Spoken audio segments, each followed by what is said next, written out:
It's a sensitive, delicate deal, dragging brand new songs out of the sky, trading ideas, accepting some, storing others in the maybe later bag, moving on and along with hardly a plan.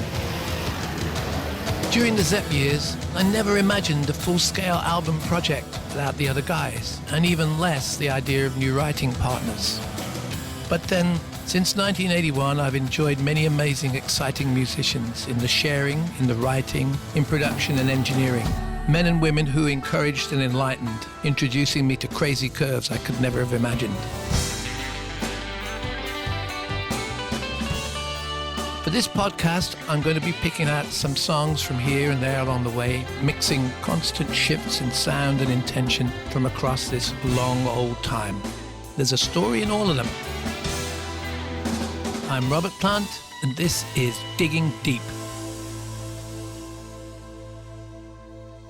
Here we are then, the very last episode in this special live interview season of Digging Deep. And over the past 5 episodes, you've heard me and Robert dissecting and discussing a series of songs from his formidable back catalogue. This time, though, in front of a live audience at the Rough Trade East record store in London.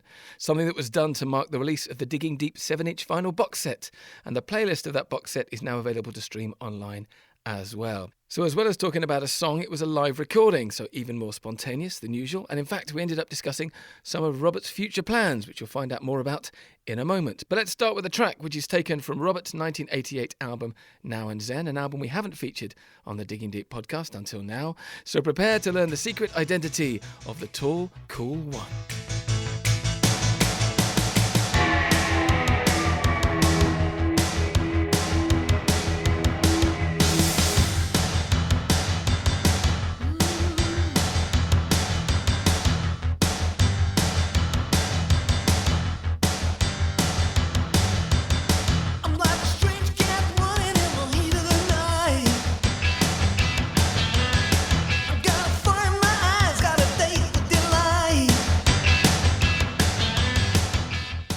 See? The 80s. Now, we've talked about this before on the podcast, about how, you know, some of the production of the 80s has not aged well, but that's got a pretty stomping rock heart to it. I think that one sounds like a strong tune. What kind of heart? Stomping rock heart is what I say, I knew I had another name for my... I'll have a tattoo before it's over. Yeah. Well, you know, the thing is, it's a riff from, is it Johnny Burnett's Rock and Roll Trio? I don't know. What is it? Where's it come from?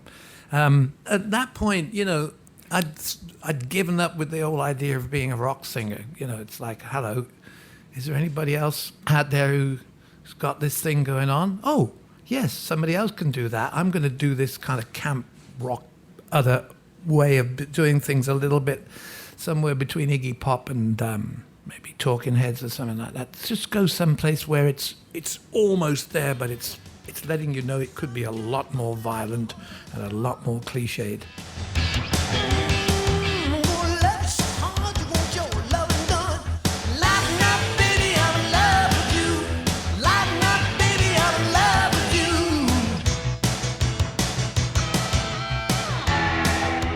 But the great thing about that was I was in, again, such a different period of time. The guys I was working with then, Dave Barrett and Phil Johnston, they had a project called, I think it was called The Acts of God, unassuming bunch, DJs and goodness knows what. And we used to take like night sessions from midnight or something down the bottom of the Mile End Road and work on these tracks. And it was really good because their process of recording was so sort of different. Way different to anything. The elaborate working with the emotion. This was about bombast, but in a kind of mutant way. Yeah. You know, so it was appropriate to use those terms. Lighten up, baby, I'm in love with you. I mean, I wouldn't say that now, unless I had a reason. But again, this week. But yeah, it was good. I mean, really, really good. And the players were all readjusting, except for Barrett and Johnston, who were really, really... They took no prisoners at all with me at all. They thought I was some sort of museum piece that they could fuck about with. And they were about right, really, because they wrote a song called Heaven Knows, which was on that album too, and it's a great piece of music. I mean, but all that early techno, Cubase stuff, and the guitars, everything was just so crazy. And then it became like it was all right. I was already in the middle of a whirlpool of oddness. Sounds like a prog rock album, but it was really, really weird. And it was great for me. I went, wow, I don't understand any of the way you're doing this with this stuff. And what do you mean you just do that and it's all there on that? Yeah, okay.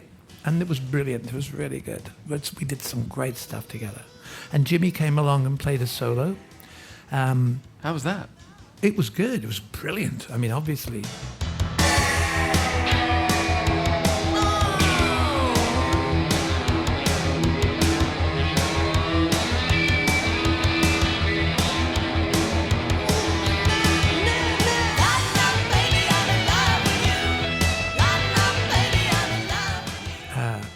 And the Beastie Boys had just been sampling Bonzo on Out on the Tiles or something like that, The Ocean. And I thought, well, that's a good idea. That you can't get a better drum sound. You know, if you think about the drums on When the Levee Breaks or something, this is mic placement, Jimmy Page on acid. It was just so good. And so why not use it again and again and again and again and again? So I started sampling Led Zeppelin stuff and whacking it on the end of the records. It's and yours. Well, it isn't mine. It's the grand hours. Yeah. But I just went into the whole joy of it all, really. And as I was still with Atlantic Records, then there was no point in suing me because I was already on their label anyway. Nobody came along to say, hey, that's good. We'll get plenty of radio play with that. So nobody knew what was doing anyway from the label. And they had bigger fish to fry. Phil Collins was doing really well with Sussudio and stuff like that. And so I was left to my own devices magically. Yeah.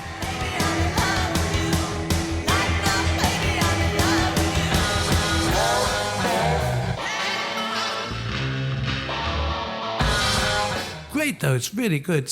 And I like that whole idea of going into character.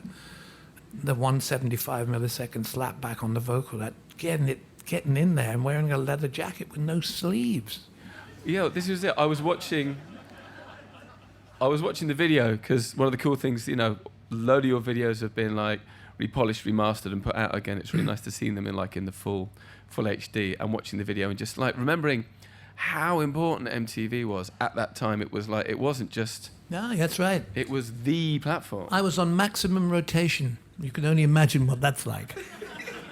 I was Chest of the Year in 1969, King of Cock Rock in 1970, and then by 1988, I was on maximum rotation, which I felt really good about. I had a mullet. Everything was really going my way. And there's a guy, one of the guys who founded it is a guy called Les Garland, and he's like a real legend in the land of music and music TV. And I see him now and again. He lives just on the edge of a Blackfoot reservation in Indiana somewhere, and he comes to gigs, and he comes in the dressing room, and he flies in the dressing room, and he's same age as me, and he's a big guy with a red coat on and a wonderful wife, and he runs an art gallery somewhere in nowhere, and he comes in with some homemade hooch, and he starts telling the Sensational Space Shifters just what it was like on MTV, you know, and it was just like his energy level is magnificent. It's of that time, you know. Yeah. Yeah. He was really quite a piece of work, but there was a whole scene then going on when VH1 was born, you know, and the guys who ran that, I know them quite well, and they were Space Shifters too, you know. It was great. So yeah, it's right. I mean, Tall Cool One was a major spinner on MTV, and very funny. Who is the Tall Cool One? Is it you, Robert? Well, it was earlier on, but I don't know whether there's been any shrinkage. I mean, I don't know how tall I am now. I see marks on the wall. watermarks, but yeah, I can be if I try. Just might have to work my hair in a bit more. We It's a have good game, though, and it's a good game. Think about it. What else could it be like? I was going to be an accountant. How far down the accountancy route could you still fall back on that if the music thing doesn't work out for you? I'm falling back on it now with Saving Grace all the time, yeah. I went about 4 grams into it and then just turned left.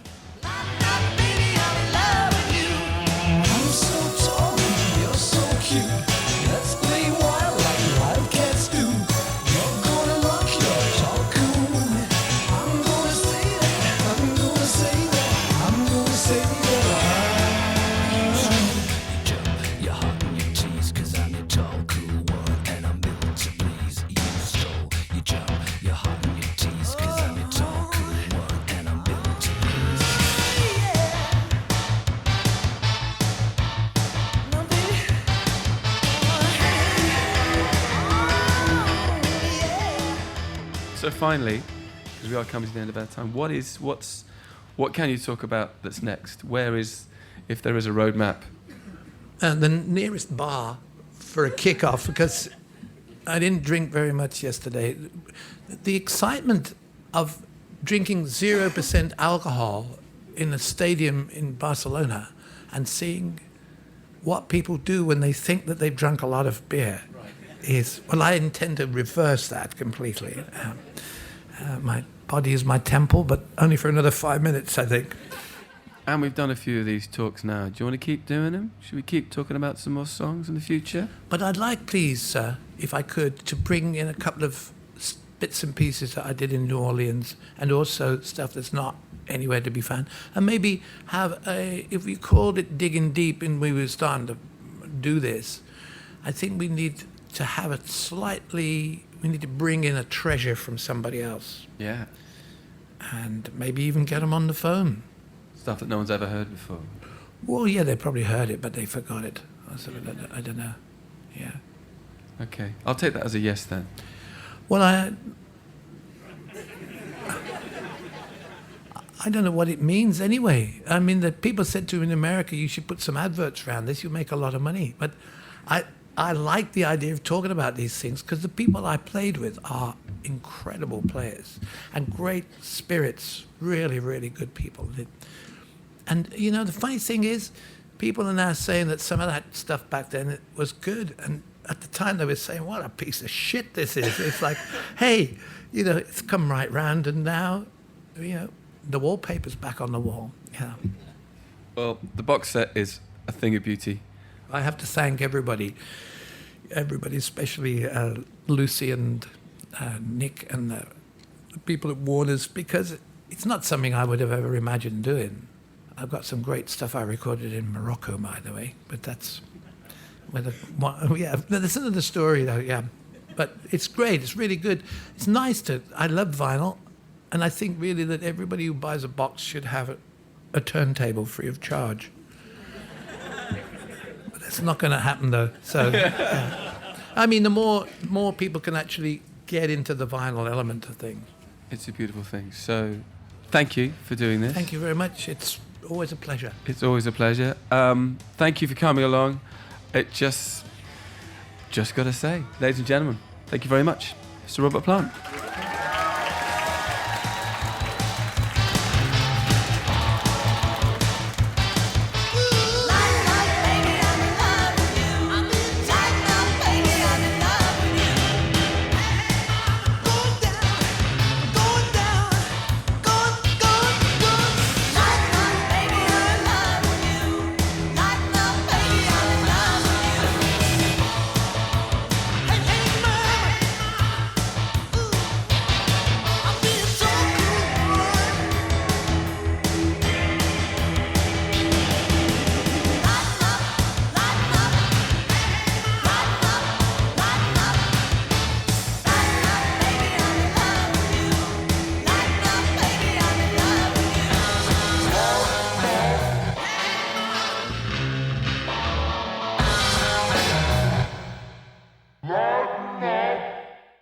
And that was Tall Cool One, the final track featured on this live season of the Digging Deep podcast.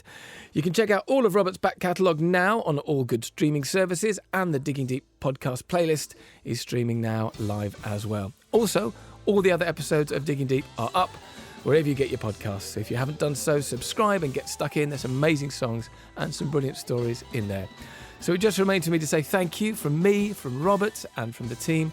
We continue to be amazed and overjoyed by the reactions we get from these shows. We love making them, and we really appreciate you downloading them. So hopefully we'll see you very, very soon. Be careful out there and keep your loved ones close, if not physically, then certainly emotionally. This has been a Cup and Nuzzle production. I've been Matt Everett. Thanks for listening.